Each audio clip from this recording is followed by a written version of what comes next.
Hello friends, मैं मोहम्मद जकरिया खान और आप देख रहे हैं tribune-hindi.com। दोस्तों, आज हम बात करने जा रहे हैं कानपुर के विकास दुबे के बारे में। विकास दुबे जिसका हाल ही के दिनों में एनकाउंटर हुआ है, काफी दिनों से उसकी चर्चा थी। 8 पुलिस वालों की हत्या के बाद एक कुख्यात अपराधी चर्चा में आया था। वैसे तो इस पर एक बड़े केसों का अंबार लगा हुआ था, उसके बाद भी इस पर अब तक कार्रवाइयां नहीं हुई थी। ऐसी चर्चा है कि विकास दुबे अपने राजनीतिक संबंधों के कारण, अपने राजनीतिक आकाओं के कारण अभी तक बचता आया था। आइए आज हम बात करेंगे, और इस पर बात करने के लिए हमारे साथ उत्तर प्रदेश से पूर्व आईपीएस विजय शंकर जी मौजूद हैं, जो कि डीआईजी पे रह चुके हैं, बहुत और भी बड़े रैंक पे वर्क कर चुके हैं उत्तर प्रदेश के अंदर पुलिस विभाग में। विजय शंकर जी, आपका स्वागत है tribune-hindi.com पर। नमस्कार सर, मैं आपसे जानना चाहूंगा कि पहली प्रतिक्रिया आपकी इस पूरे मामले पे क्या है? पहली प्रतिक्रिया दो है। पहली प्रतिक्रिया पहली घटना के दिन हुई, जिस दिन 2/3 की रात में एक डीएसपी सहित हमारे 7 पुलिस के जवान उस एनकाउंटर में शहीद हुए। जो विकास दुबे को पकड़ने गए थे और उन्हें पता था कि विकास दुबे को पकड़ना आसान नहीं होगा, इसलिए काफी संख्या में पुलिस बल लेके गए थे, हथियारों से भी लैस थे। लेकिन वहां जाते ही मुठभेड़ हो गई और उस मुठभेड़ में 8 लोग हमारे शहीद हो गए। पहली प्रतिक्रिया तो यही है कि विकास दुबे बहुत ही डेयरडेविल, बहुत ही खतरनाक टाइप का बदमाश है। उसके पॉलिटिकल कनेक्शंस भी हैं, उसका खुद का पॉलिटिकल बैकग्राउंड भी है, लेकिन बेसिकली वो राजनीतिक व्यक्ति नहीं है। वह शुद्ध रूप से एक क्रिमिनल है और पुराना क्रिमिनल। विकास दुबे की जो पहचान उभरकर सामने आई है, वह राजनीति और अपराध के गठबंधन की एक बड़ी तस्वीर, जो उत्तर प्रदेश, बिहार और अलग अलग क्षेत्रों में, खासतौर से उत्तर प्रदेश की मैं चर्चा करूं, उत्तर प्रदेश के जो माहौल है, वहां पे राजनीतिक माहौल में एक बड़ी आम बात है राजनीति और अपराध का गठजोड़। उसका एक नमूना था जो कि विकास दुबे, और फिर जिस तरह से उसका पकड़ा जाना हुआ, जिस तरह से एक नाटकीय घटनाक्रम पे उसका एनकाउंटर हुआ, तो क्या कहते हैं आपकी उसका ये जो पकड़े जाने वाली जो घटना हुई, इसके बाद जो ये एनकाउंटर हुआ, उस पर जो सवाल उठ रहे हैं, इन पर आपकी क्या मतलब, क्या आप एक पूर्व आईपीएस के नजरिए से आप इसे कैसा देखते हैं? देखिए, एनकाउंटर कोई भी हो, हर एनकाउंटर पर सवाल उठता है और हर एनकाउंटर की जांच होती है, और ये जांच पुलिस नहीं करती है, ये जांच मजिस्ट्रेट करता है। इस एनकाउंटर की भी जांच मजिस्ट्रेट करेगा, और पुलिस जो भी सवाल उठ रहे हैं उन सारे सवालों का जवाब भी देगी। रहा सवाल इस घटना के थोड़ा नाटकीय हो जाने का, तो जिन परिस्थितियों में विकास दुबे महाकाल के मंदिर उज्जैन में पकड़ा गया या आत्मसमर्पण किया उसने, जो भी कह लें, वहां से जिस प्रकार मध्य प्रदेश पुलिस ने इसको उत्तर प्रदेश पुलिस को सौंपा और ले आते समय जब कानपुर नजदीक आ गया, मुश्किल से कानपुर से कुछ किलोमीटर पहले ही उसकी गाड़ी पलट गई। वो भागने की कोशिश किया, उसी में उसका एनकाउंटर हुआ। तो इतनी लंबी यात्रा, गाड़ी का पलटना, उसका अकेले निकल जाना, हथकड़ी नहीं लगाए रखना, तमाम तरह तरह के सवाल सोशल मीडिया पर भी उठ रहे हैं, अखबारों में भी उठ रहे हैं, और न्यूज चैनल्स भी इसको लगातार दिखा रहे हैं। तो ये सारे सवाल हम लोगों के मन में भी हैं, लेकिन इन सवालों का सारा जवाब तो पुलिस को ही देना है। और मुझे लगता है जब इस घटना की सिलसिलेवार जांच होगी, तब एक एक बिंदु का जवाब वो देगी। फिलहाल तो यही है कि एनकाउंटर हुआ, वो मारा जा चुका है, और संदेह का जो भी कारण होगा, उस पर कई कारण संदेह के हैं कि एक तो बारिश हुई, उसी गाड़ी क्यों पलटी, गाड़ी बदली क्यों गई, पीछे आ रहे मीडिया की गाड़ी रोकी क्यों गई, इसके अलावा वो अंदर से निकल के भागा कैसे, सामने का शीशा टूटा नहीं था तो निकला कैसे, खिड़की का शीशा इतना बड़ा होता नहीं कि आदमी निकल सके, फिर वो भी घायल हुआ होगा गाड़ी पलटने में, उसे हथकड़ी क्यों नहीं लगाई गई, पिस्तौल जिसकी छीनी गई, वे लोग संख्या में थे, वो लोग दौड़ा के पकड़ सकते थे। तरह तरह के सवाल हैं, तो सबके मन में उठ रहे हैं, आपके मन में भी उठ रहे होंगे, और एक पुलिस अफसर होने के नाते हमारे मन में भी उठ रहे हैं, प्रेस के मन में भी उठ रहे हैं। तो इन सवालों का जवाब, सवालों की जहां तक बात है, तो एक बड़ा ही अहम सवाल जो उठाया जा रहा है मीडिया की तरफ से भी, सोशल मीडिया की तरफ से भी, कि एक ऐसा अपराधी जिससे कई बातें उगलाई जा सकती थी, जिससे कई राज, कई मतलब ऐसी चीजें जो पर्दे के पीछे हैं वो सामने लाई जा सकती थी। क्या उसको सुरक्षा के साथ ले जाने की व्यवस्था नहीं की जानी चाहिए थी कि पूर्ण सुरक्षा के साथ उसे ले जाया जाता?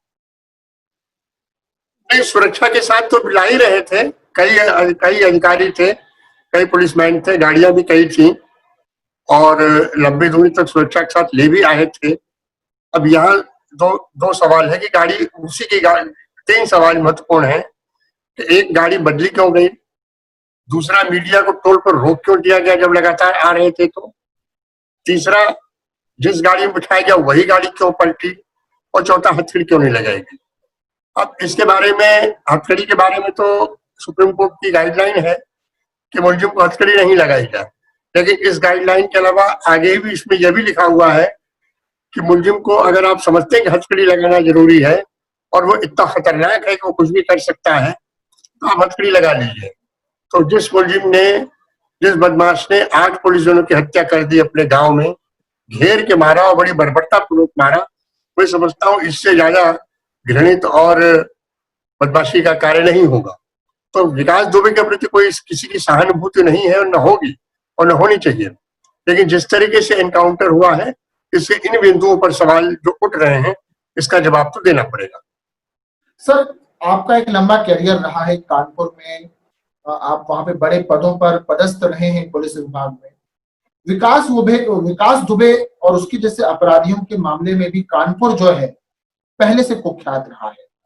तो क्या आप ऐसा कहेंगे कि पिछले कुछ समय से विकास दुबे का जो उभरने की कहानी हो, शायद आप हमें या हमारे दर्शकों को बताएं कि इस तरह के अपराधी किस तरह से बढ़ते हैं और उनके पीछे हाथ किस तरह के लोगों का होता है?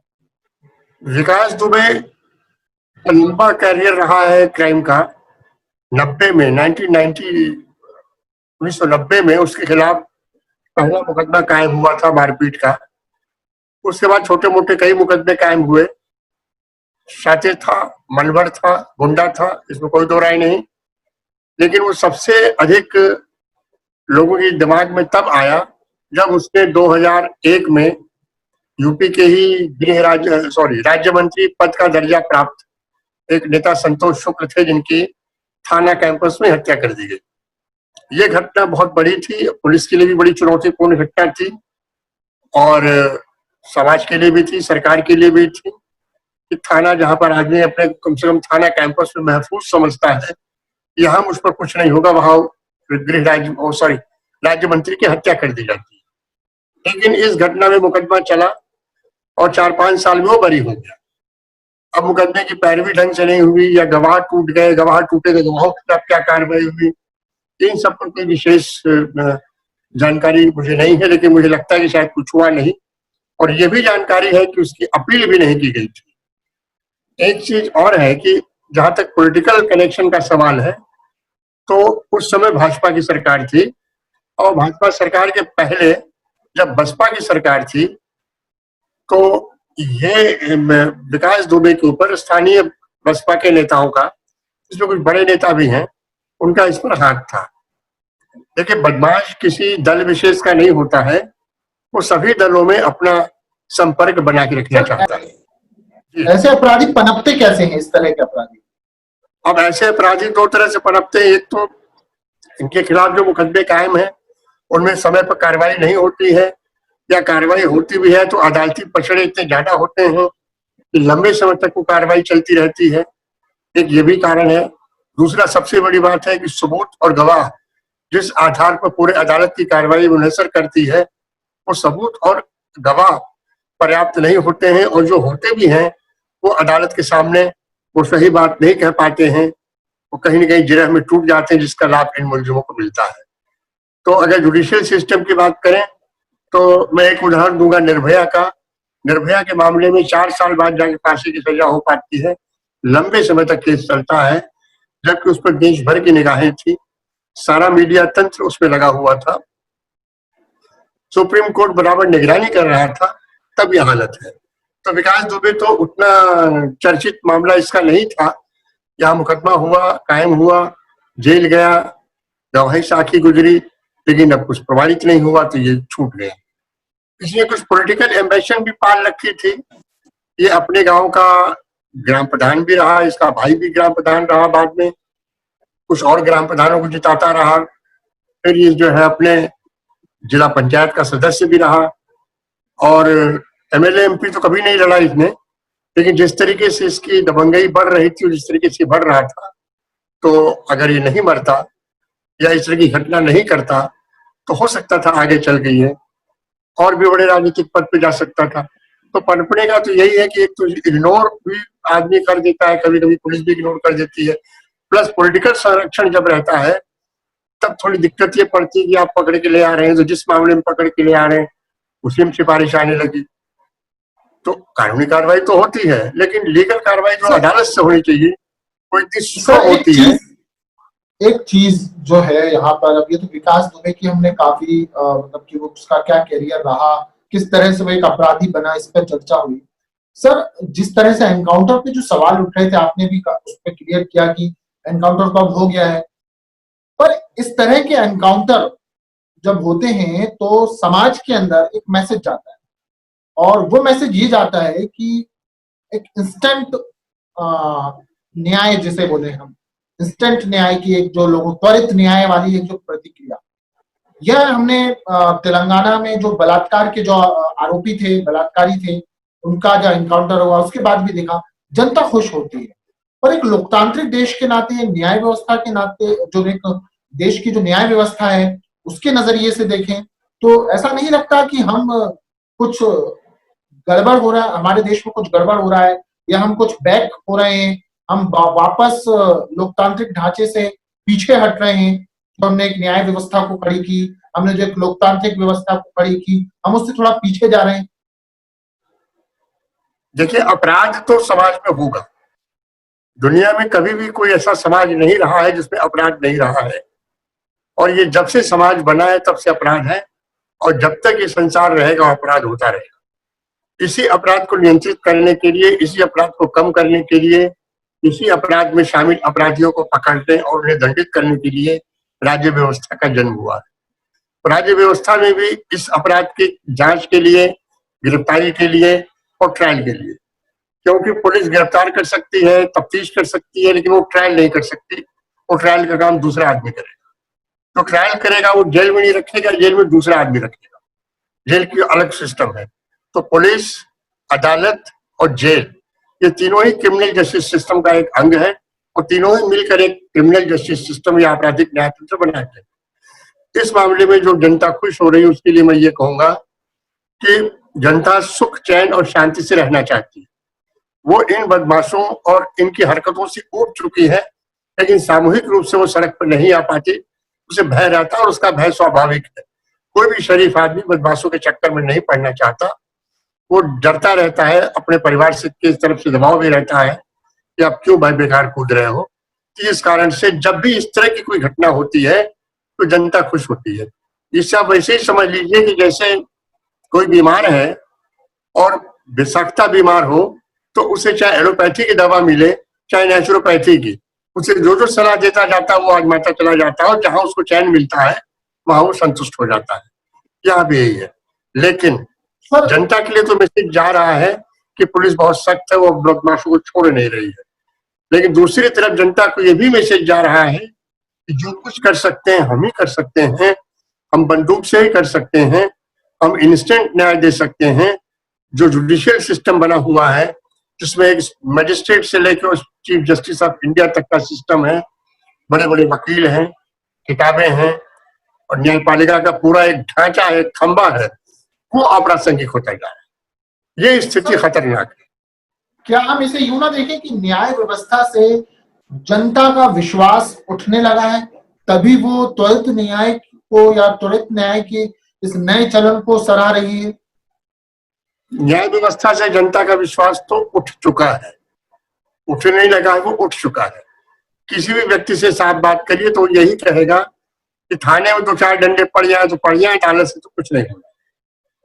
सीधी सी बात हमेशा कहेगा। ये वो तो वर्षों तक जो चलने वाली जो घिसे पिटे केसेस की जो एक व्यवस्था बन चुकी है कि वो एक नर्स का जो केस था मुंबई में, आप और हम जानते हैं कि 37 साल वह मतलब अपने अस्पताल में पड़ी रही, उसके बाद भी उसे मतलब 37 साल किसी का बलात्कार होता है और मतलब बलात्कार होने के 37 साल बाद भी उसे न्याय नहीं मिल पाता है। ये एक बड़ी लंबा वक्त नहीं होता है, जब न्याय मिलता है तो लंबा। इस पर सरकार को पुलिस सुधार के साथ साथ न्यायिक सुधार के बारे में भी बात करना पड़ेगा, खासकर क्रिमिनल केसेस के बारे में कि ये क्रिमिनल केसेस इतने लेंदी क्यों चलते हैं। पहले जो सेशन ट्रायल हुआ करता था, लोग बताते हैं वो हमारे भी नौकरी में आने के पहले की बात है, तो सेशन ट्रायल में महीने भर में मुकदमा फैसला हो जाता था, तो डे टू डे बेसिस पे चलता, डे टू डे बेसिस पे गवाह पेश होते थे और एक पुलिस का आदमी लगा रहता था जिस मुकदमे के लिए लगा है उसकी डेली पैरवी होती थी और 1 महीने के अंदर जो निस्तारित होना था हो जाता था। जब जल्दी मुकदमों की सुनवाई होगी, समय पर गवाही होगी और समय पर उसकी बात उजरे हो जाएगी, तो उसका 2 फायदा होगा कि गवाह भी टूटेंगे नहीं, वो इंटरेस्टेड रहेंगे।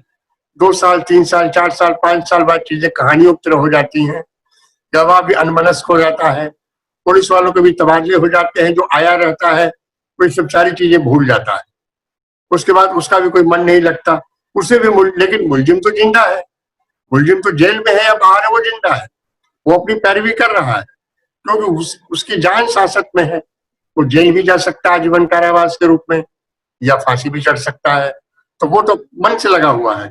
लेकिन हमारा तंत्र जो है, जो सरकारी तंत्र है, जो प्रोसिक्यूशन है, वो उतने मनोयोग से नहीं लगता, जिस वजह से भी ये प्रॉब्लम आती है।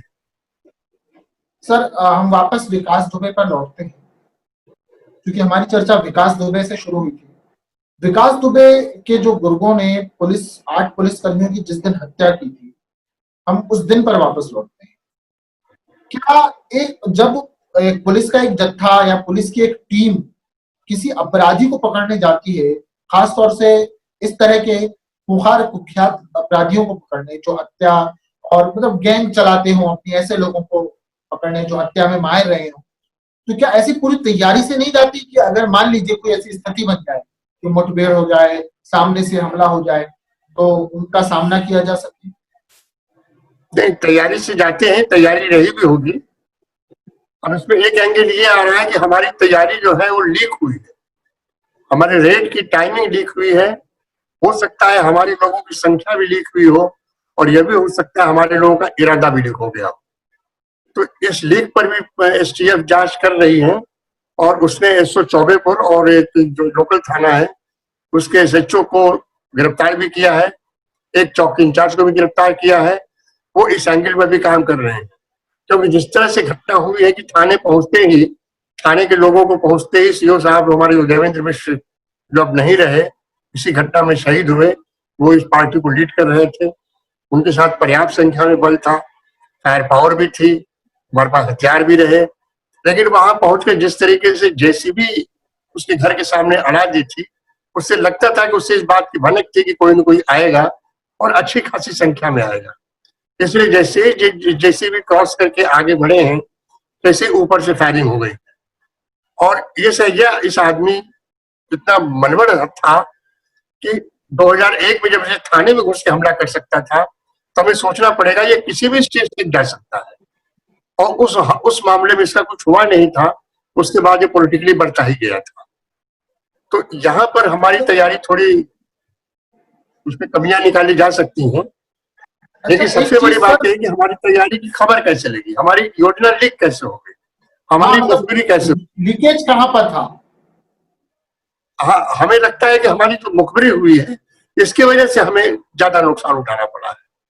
अगर हमारी मुखबिरी नहीं होती तो हम जाते और देख लेते, अंदाजा लग जाता कि साहब इतने लोग हैं या रात का समय ऐसे संभव नहीं है, कुछ और तैयारी कर ली जाती, पीछे हट जाते। कोई जरूरी नहीं है कि हर चीज आप किसी को पकड़ने जाए तो पकड़ के हिलाए, आप पकड़ने जा रहे हो और आपको लगता है कि नहीं आपकी तैयारी पर्याप्त नहीं है, आप पीछे हट जाइए।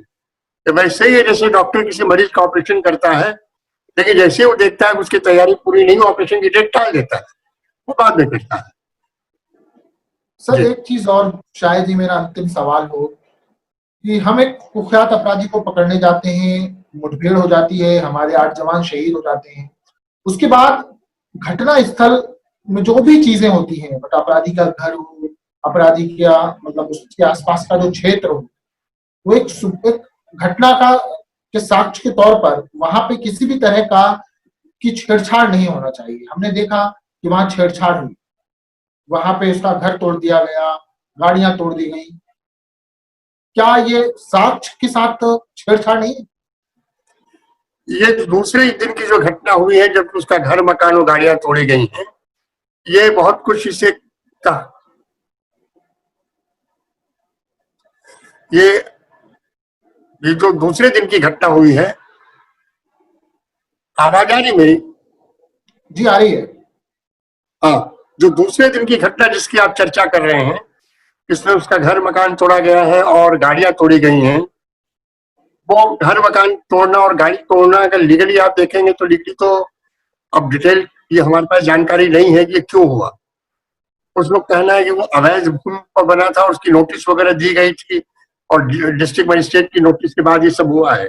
अगर ऐसा हुआ है तो फिर तो लीगली सही है, लेकिन गाड़ियां तोड़ने का कोई जस्टिफिकेशन नहीं है। इससे एक चीज ये भी हो सकती है, तो आप सही कह रहे हैं कि क्योंकि घटना स्थल नहीं रहा तो अब हम बहुत सी चीजें साबित अदालत में नहीं कर पाएंगे। लेकिन अब अदालत में साबित करने के लिए बचाए कौन है? मुख्य मुलजिम तो मारा गया है, उसके 3-4 सहयोगी मारे गए हैं। अब जो बहुत गांव के जो छुटभैये होंगे वो उनका जब पता चलेगा तो फिर देखा जाएगा। पुलिस उनके पीछे भी पड़ी हुई है, देर सवेर वे भी गिरफ्तार होंगे, नहीं गिरफ्तार हो पाएंगे। एनकाउंटर अगर उनका होता है वो भी इसी गति को प्राप्त होंगे। लेकिन ये बात आपका कहना सही है कि मकान और गाड़ी तोड़ने का कोई जस्टिफिकेशन पुलिस के पास नहीं है। सर बहुत बहुत शुक्रिया, आपने हमसे बात की, काफी एक डिटेल्ड चर्चा हुई आपसे। हम चाहेंगे कि आगे भी ऐसे विषयों पर हम आपसे चर्चा करें। हाँ, मैं ये कह रहा था मुझे खुशी होगी आपके साथ जुड़ के बात करने के लिए। जब भी आप कहेंगे मैं तैयार हूँ। शुक्रिया। tribunehindi.com पर हमारे साथ थे विजय शंकर सिंह जी, जो कि पूर्व आईपीएस हैं उत्तर प्रदेश से। हमसे चर्चा कर रहे थे कानपुर की घटना पर। दोस्तों, इस पूरी चर्चा पर आपको क्या लगा, कैसी लगी ये चर्चा, आपकी क्या प्रतिक्रिया है? कमेंट बॉक्स में हमें अपना कमेंट देकर जरूर बताएं। वीडियो अगर पसंद आया हो तो लाइक करें, शेयर करें। फिर मिलेंगे। जय हिंद, जय भारत।